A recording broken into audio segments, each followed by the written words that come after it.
Hello and welcome to the listening series. Today with us, we have a very, very special guest, Robert Chesnut. Rob was most recently the Chief Ethics Officer at Airbnb and is the author of the book Intentional Integrity: How Smart Companies Can Lead an Ethical Revolution. Before working for technology companies, Rob worked for 14 years with the US Justice Department as a federal prosecutor. He now serves as an advisor to Airbnb, along with several other internet marketplace startup businesses, including Uber, Upwork, Turo, and Poshmark. Welcome to the show, Rob. Rachit, thanks for having me. I want to start by talking about integrity. First up, the world around us is changing very, very fast. We are all hyper-connected thanks to the internet. How do you define integrity for the world that we live in? And what's intentional integrity? Well, integrity used to be doing, the right thing even when no one was watching. I think in today's modern world, someone's always watching, right?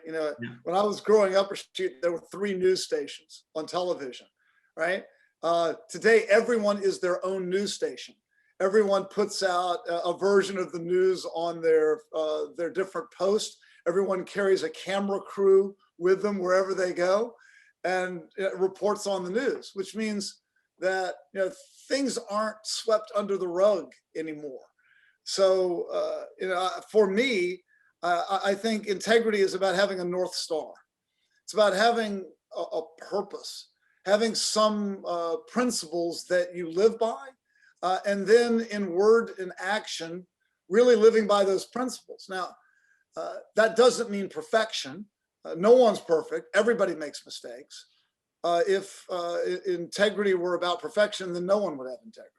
But I do think it's about having the self-awareness to realize when you've gotten off track and being able to admit that you got off track and then jumping back on and trying again. Do you think lack of integrity stems from short-term thinking? In business, that plays a big role in it. And I think let's go back. I think business is, for so long, business has been defined by this thing called shareholder value. That is, we are obligated to only do things that are in the interest of shareholders and that will improve shareholder value. It actually comes from Milton Friedman. The problem is Milton Friedman, I think, was wrong. In fact, there's an academic who was the originator of this idea of shareholder thinking, and that academic has actually come out and said he was terribly wrong. And that shareholder value is not a good way to think about and define what a business is all about. Yes, shareholders are important. Yes, investors are important, but they aren't the only thing. There are other factors that businesses should be thinking about. And what happened over time was that businesses seized on this idea of shareholder value. And shareholder value became this, whatever drives the stock price is good. And that is very short term, right? Even day to day, certainly quarter to quarter. So if something might be good for the company in the long run, but it might hurt the stock price in the short run, companies wouldn't do it.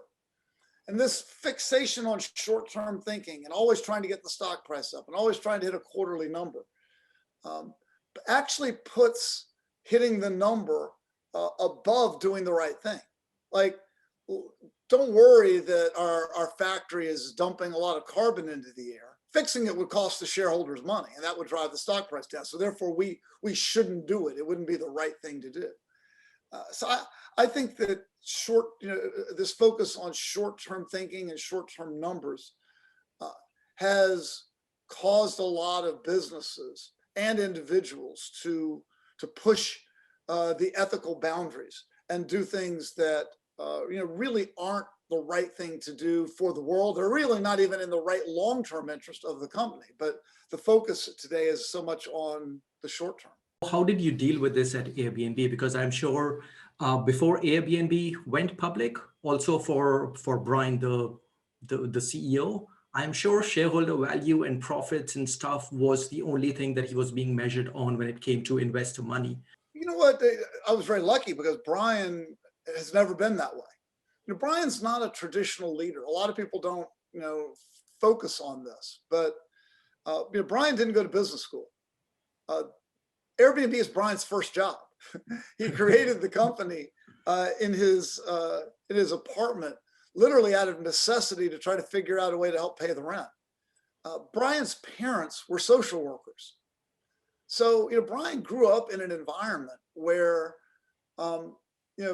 his parents focused on doing the right thing for society, and money wasn't the big deal. Brian went to design school, not business school. And he went to a design school that focused on ethical design. And so I think for Brian, it's never been about the money. It's never been about the numbers primarily. Now, Brian realizes that you've got investors and you owe something to them. But Brian loves to talk about being what he calls a 21st century company. Now, a 21st century company is one that thinks in terms of stakeholders, not shareholders. What do I mean by that? So at Airbnb, we think of 5 stakeholders. Mm-hmm. And these stakeholders are the groups that we feel as though we need to keep uppermost in mind whenever we make an important decision. Now, one of the stakeholders are our shareholders, our investors, right? And they are important and they should be important. And we do put focus on the financials because that's part of operating a great business. But it's not the only thing. We also recognize that our employees are important stakeholders. Our guests, Airbnb guests, are stakeholders. Airbnb hosts are important stakeholders. And lastly, the world that we operate in, the communities where Airbnb does business, those are stakeholders as well. And if you make decisions that only think about one of those stakeholders, you will make, in our mind, mistakes and ethical mistakes too, right? If all you're worried about is money and you're willing to shove aside the guests, the hosts, the employees, and the world, you're going to do unethical things. And frankly, over the long run, you're not going to be a very successful business. So the way that we think about things is that we look at all decisions through the lens of all 5 stakeholders. Now, there are going to be times where you're going to make a decision that will hurt a particular stakeholder and help another one, and that's normal. When you're running a business, it's rare that you'll have decisions that are good for all of your stakeholders, right? Yeah. If so, it would be easy to run a business.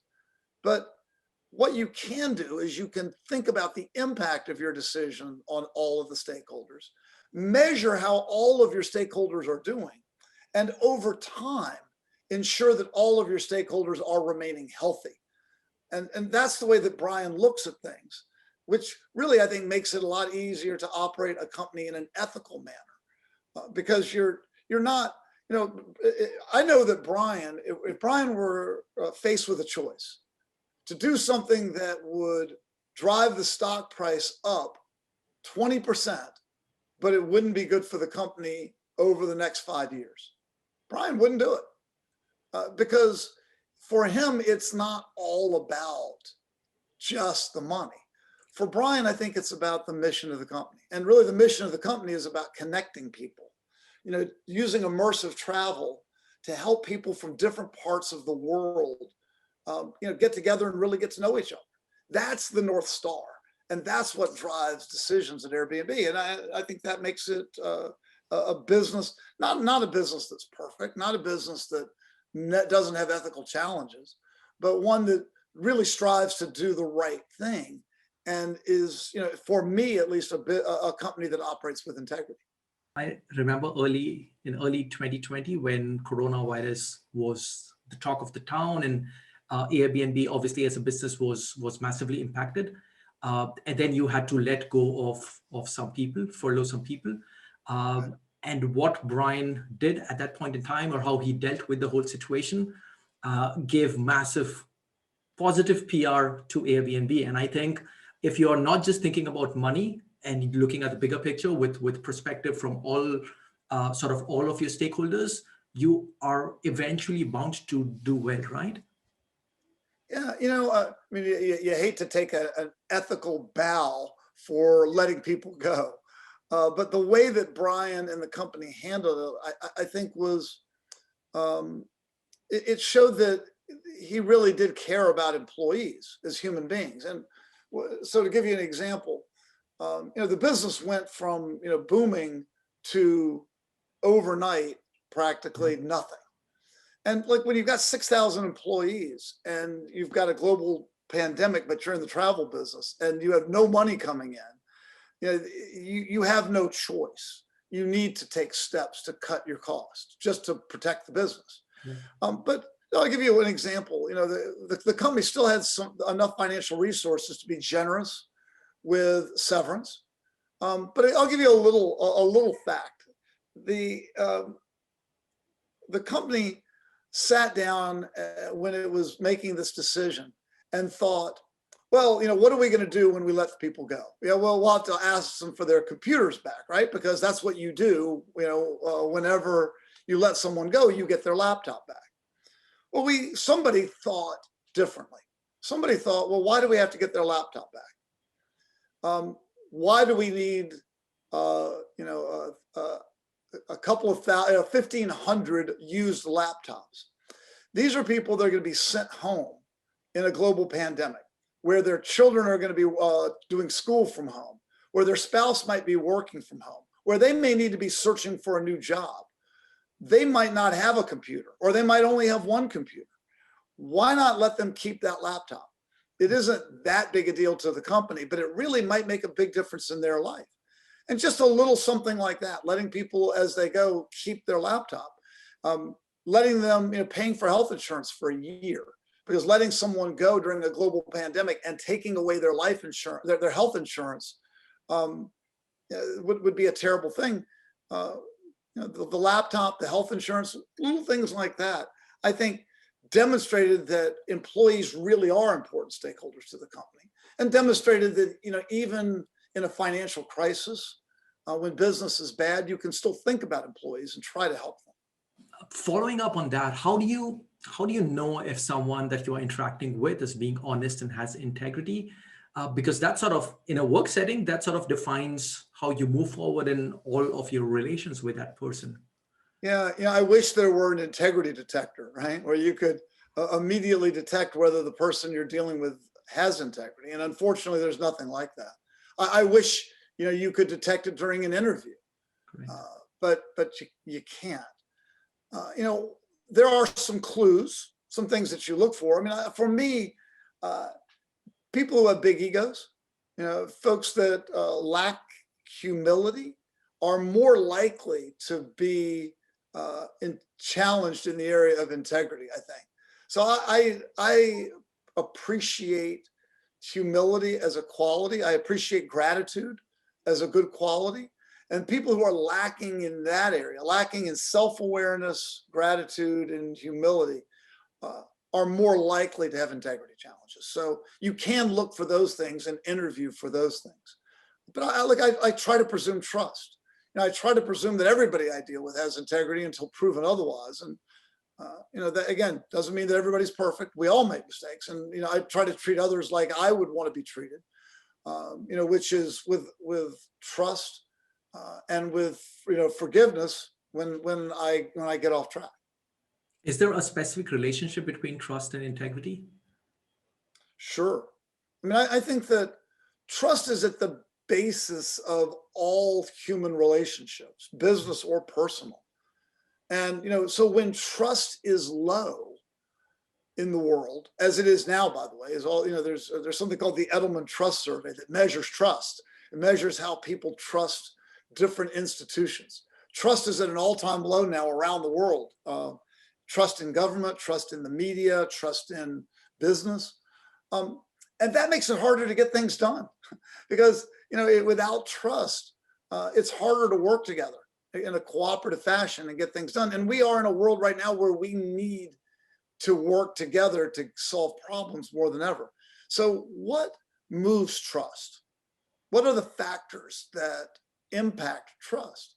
Well, it turns out that there are two principal movers of trust. One is competence. That is, do you believe that the other person is capable of doing things? And two is integrity. Do you believe in the other person's intent? Do you believe in their willingness to do the right thing? It actually turns out that integrity is twice as powerful a driver as competence. So if you want to increase trust, focus on your own integrity, and that will enable ultimately people to trust you and play a big impact there, and then benefit both of you. Is there a science behind integrity in terms of how we behave? Is Fascinating.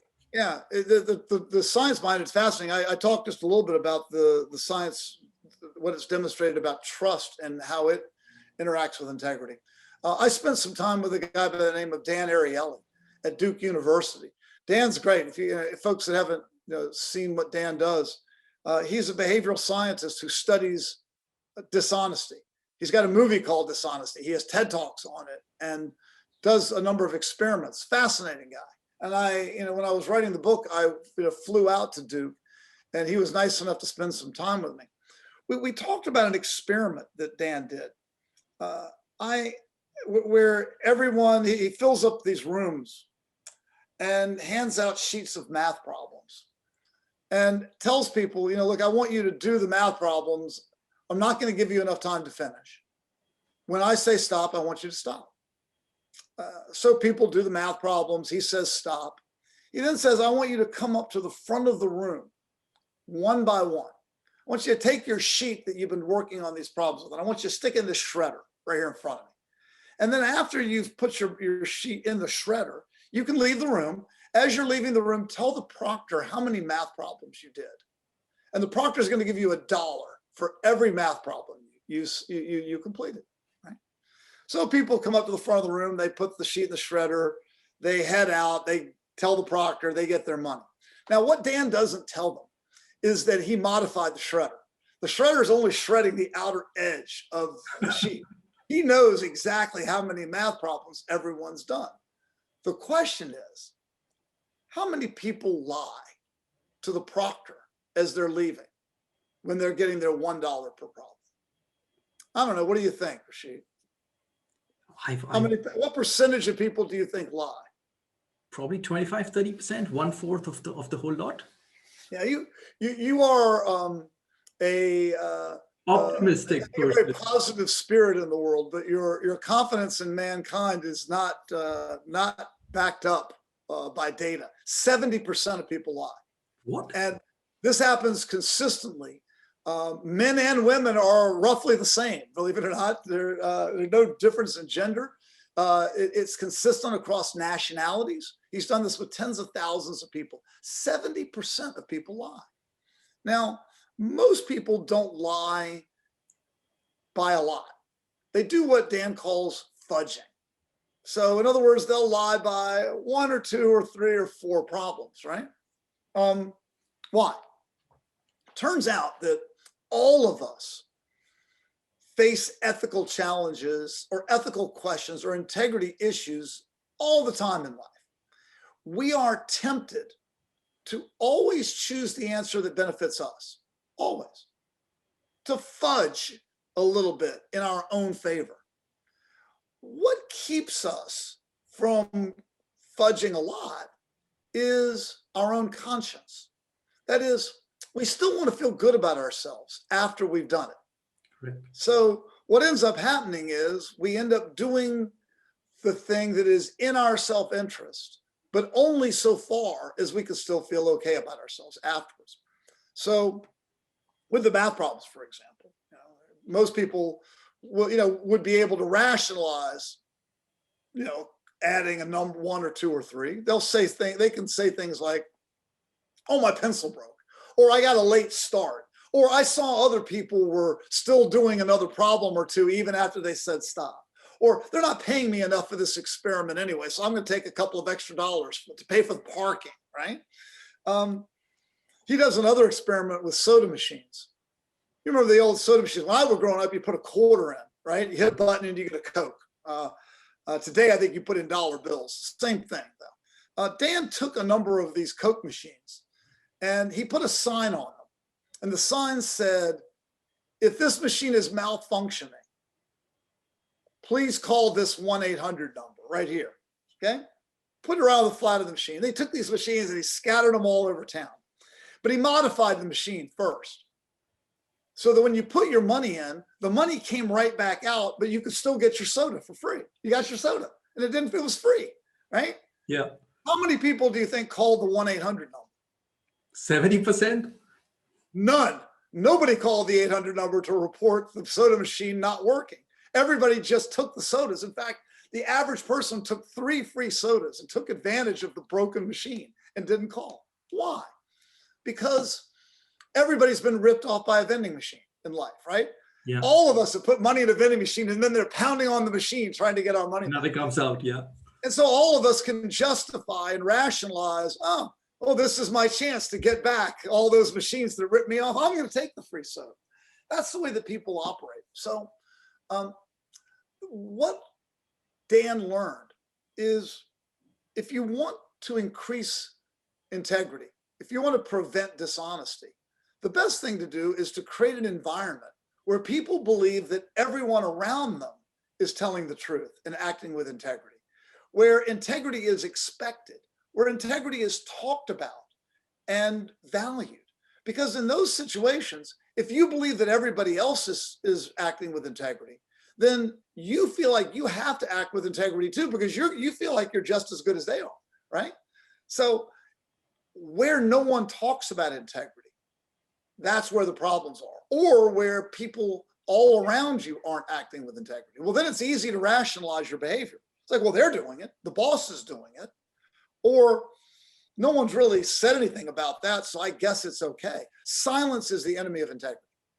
If you want to increase integrity, talk about it. Dan did the same math problem experiment, but he did a twist on it. Before the experiment started, he asked everyone, write down as many of the 10 commandments as you can remember at the top of the page, okay? And then after everybody had a chance to write down as many of the 10 commandments as they can remember, they did the same experiment. What did he learn? He learned 2 things. One, nobody can remember all the 10 commandments. In fact, most people can only remember a few of them, right? But something really strange happened. Even for people who could only remember a couple of the 10 commandments, cheating virtually disappeared. That 70% went down to single digits. Why? Because when you remind people of a higher purpose, of ethics and integrity, just reminding them of it creates an environment where it's important and discourages the cheating that might otherwise exist. I also want to talk about, so one of the most powerful things in the book and my takeaways from the book essentially was the code moments and code reds that you talk about, which are very, very tangible examples from your work at Airbnb. Can you talk a little bit about what are they, and can you also possibly share one with us now? Sure. You know what? I mean, what I learned at Airbnb is that people learn a lot better from stories than they do from just dry text, right? So you can tell people a rule and they'll nod their head. But if you tell them a story around the rule, that has a much more powerful impact on them and is something that's far more likely to be memorable. So when we were doing the book, we decided that we would take examples from my career of things that actually happened at different places, both where I worked and at places where I didn't work, but where I heard the stories from friends, and change the facts a little bit, not by much, just to protect the individuals involved, and talk about these ethical dilemmas. So I just so happen to have a copy of the book right here, Intentional Integrity. So I'm going to pick it up and grab one of the stories. Here's one where a marketing manager walks into an engineer's cubicle to talk about a project, and the marketing manager sees a flyer in the engineer's satchel, and the flyer is an NRA flyer for a gun rights march. And the manager also notices that the engineer has a coffee mug on the desk, and the coffee mug has a picture of the engineer holding up a dead duck that he had apparently shot while hunting, right? So this upset the marketing manager a great deal because her niece had been killed in a school shooting. And she got up, said, I can't work with you, and leaves. goes to her manager and says, the gun lobby is unethical, immoral. He's got a flyer and a mug in his cube. I can't do my job if I have to work with somebody like that. HR goes to talk to the engineer. He says, I've got my rights. This is the First Amendment. And she came into my cubicle. And I didn't say anything to her at all about it.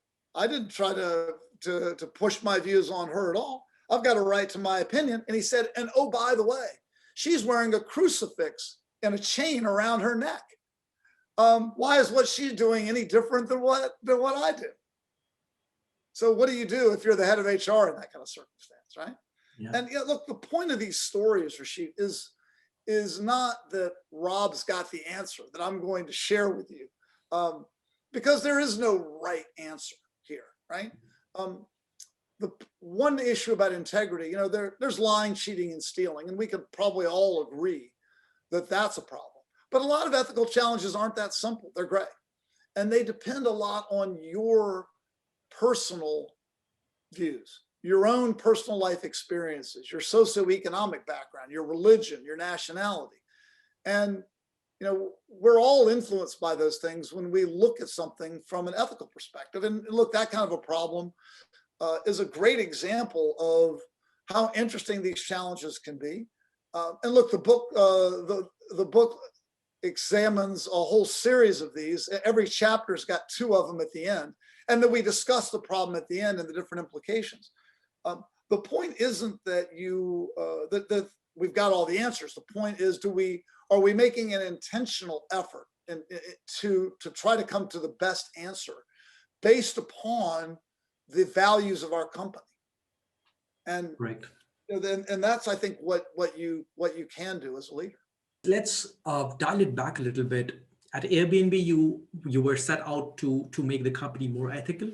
How successful do you think you were at Airbnb? And I specifically ask you this is because sometimes ethics and integrity might feel preachy to the larger organization. So how do you action change there?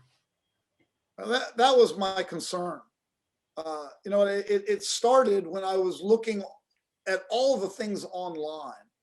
I think some people call it techlash, but look, it was more than that, right? It's Me Too. Right. The problems at Uber. Susan Fowler's blog post that really turned Uber upside down. Like, I just really felt that the world was changing, that leaders were being held finally, I think, and appropriately, to a higher standard. Things that were being swept under the rug weren't being swept under the rug anymore. Those that had been victims of bad behavior were speaking out with power. And that's a new world. And I really, I sat down with Brian, our founder, and we talked about it. And for me, it was, I thought, well, somebody's got to do something about this at Airbnb, right? This is an issue. And then I thought, well, I wonder who that someone would be. And I decided to take it on. I was the general counsel of the company, and decided, look, this is important, not only from a legal perspective, which it is, but also in terms of, protecting the brand and becoming the kind of company that you want to be. And the question became, how do you drive integrity into the culture? Because again, as I learned from, as I later learned from Dan Ariely, it's not that people have integrity or they don't have integrity.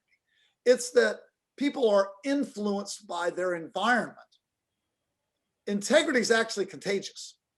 So it's not like, do we have employees that have integrity or not? Really, the question is, how can we create an environment that encourages the best in all of us? And so we created an integrity program at Airbnb. And the book, Intentional Integrity, is about that. Integrity isn't something that just happens. It's something that you need to make an intentional effort to make part of your culture at a company. I like to say that leaders are the thermostat for integrity, not the thermometer. Like, a thermometer takes the temperature of a room. A thermostat sets it. And, by their words and actions, leaders are setting the dial of the ethical thermostat of a company.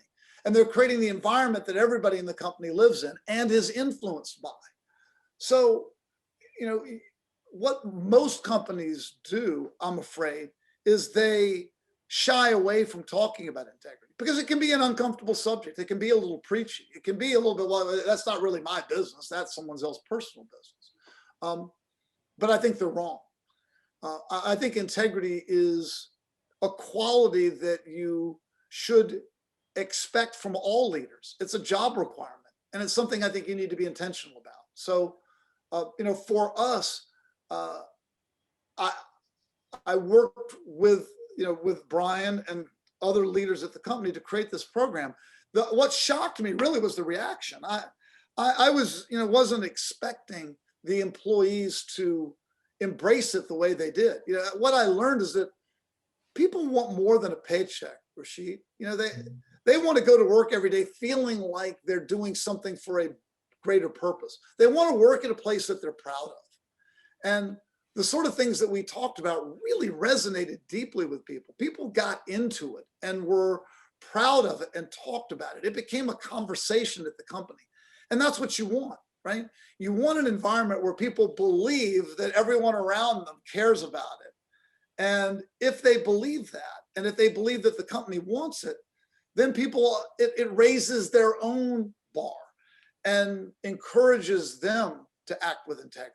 And so it was far more successful, frankly, than I even anticipated. Rob, all of this sounds like a lot of work and certainly needs some commitment from, as you said, the senior management or the senior leadership team.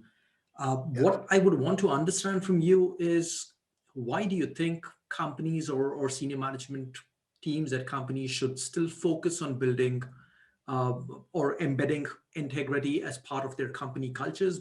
Because eventually, I don't think this is adding any shareholder value at the end of the day. So you could just go saying, oh, this is not something that really bothers me, and let's go ahead with whatever we are doing.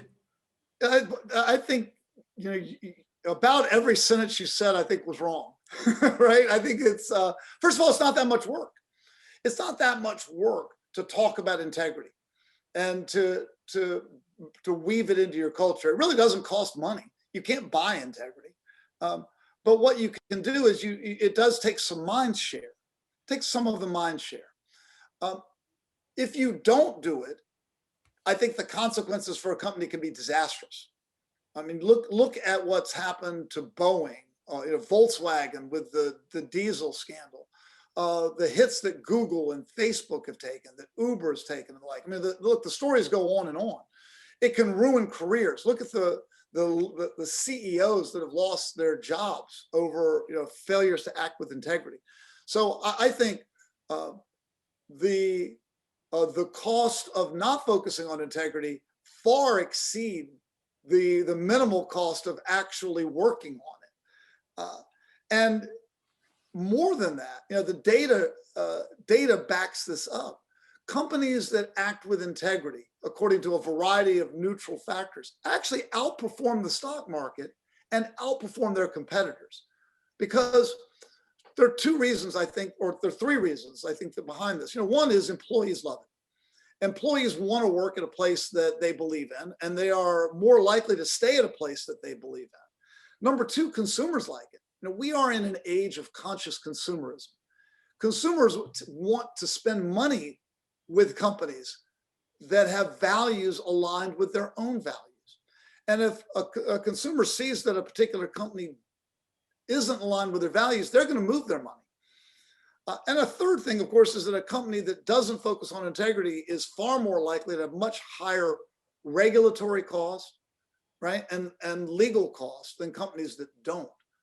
So for a whole host of reasons, integrity is actually a terrific investment, dollar for dollar, because it costs very little.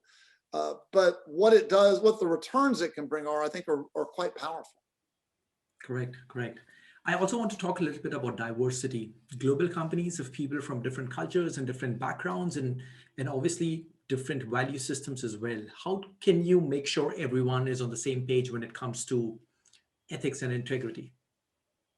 Yeah, well, to start with, I would go away from the idea that everybody has to be on exactly the same page. I mean, the value of diversity really is that people are bringing different perspectives to the table. I hate walking into a meeting where everybody looks like me. I feel like we're going to miss something, right? Because look, not everybody's got the same life experiences. I've got a particular background. I have a particular set of life experiences, particular culture and the like.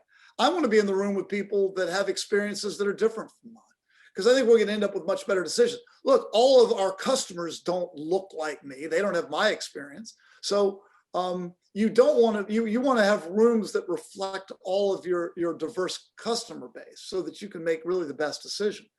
So that said, that diversity also creates a challenge, right? Because you have different points of view, you may have disagreements.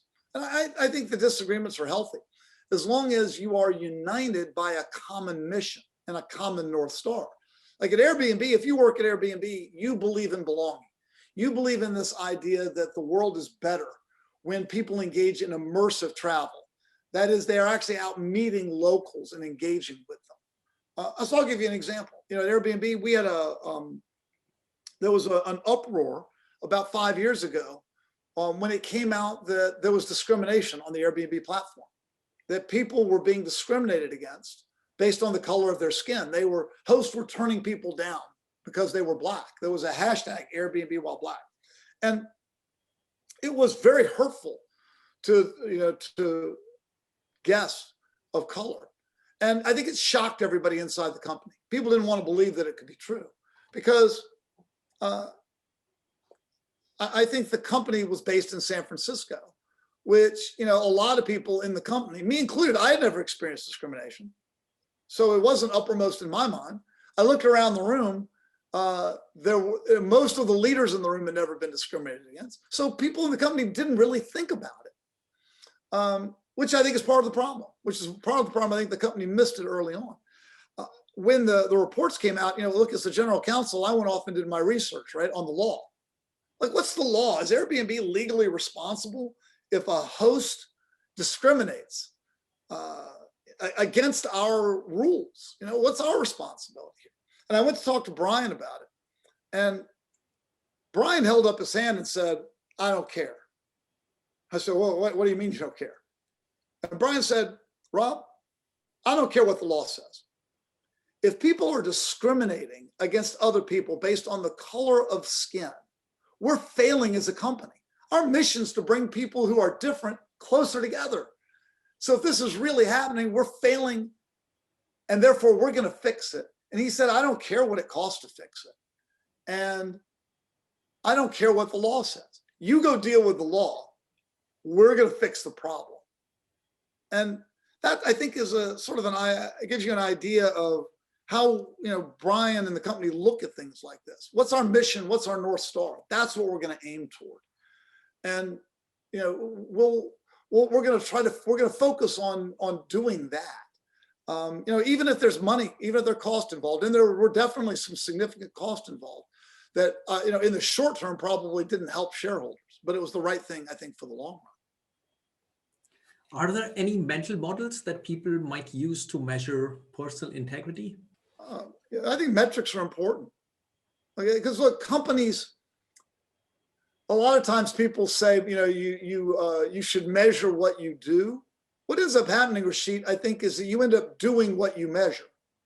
So if a company if all they count is revenue, profits, and expenses, then that's all they're going to focus on. Because what you measure turns out to be what you compensate people on. It's what you put up on the wall to encourage people and inspire people. So if you don't ever measure anything around integrity, then no one's going to do anything about it, because there's no, there's no incentive. So yeah, I think you need to measure. I think, you know, the measurements can take a variety of forms. You can measure your company's impact on the environment, for example. How much carbon are you emitting in the air? How is your business impacting climate change? You can measure diversity. How diverse is your company at the board level, at the leadership level, at all the different areas across the company? You can count how many integrity related questions and reports you get. But be careful there. I talk to people at some companies. They say, oh, Rob, we've got a hotline. it's anonymous and nobody ever reports anything. So we don't think we have a problem. My response is, I actually think that's the first sign of a problem. Because look, there are integrity related questions every day. But the fact that nobody's raising them, that's the silence problem. I actually think it's a very healthy environment. I love an environment where people are raising ethical challenges and questions. That's a sign that it's actually part of your company's culture. So there are a variety of things that you can measure that demonstrate that integrity is front and center with your company. And I think you need to do that, because if you don't measure it, then you often won't do it. Rob, what troubles you and inspires you the most about ethics in the current world today?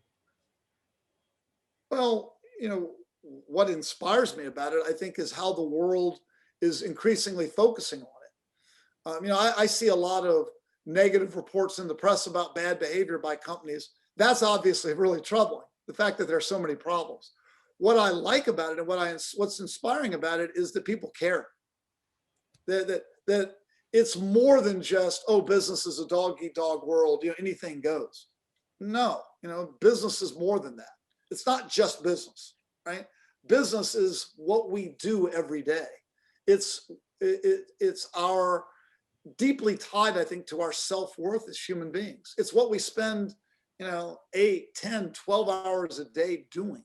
It ought to be something we're proud of. So what I think I'm inspired about is the fact that we're seeing a movement where the world is increasingly expecting more out of leaders, expecting more out of companies, wanting companies to step up, act with integrity, and do the right thing. Those were all the questions. Thank you for taking the time out, Rob. I wish you the very best for the future. Thank you. Thanks for having me. I appreciate it.